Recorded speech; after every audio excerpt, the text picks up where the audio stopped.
The travelling gourmet, Dr. Michael Lim, is in the Waterfall Ristorante of the Shangri-La to have the four hands dinner with Daniele and Angelo Sabatelli, who is my friend, who has one Michelin star in Puglia.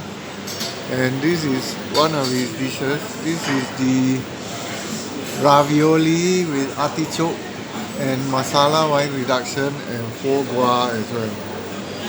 So, and that's the menu actually, that's the whole menu. So without more ado, yes, keep calm, and carry on eating from Dr. Michael Lim, the traveling gourmet, in the Waterfall Restaurant.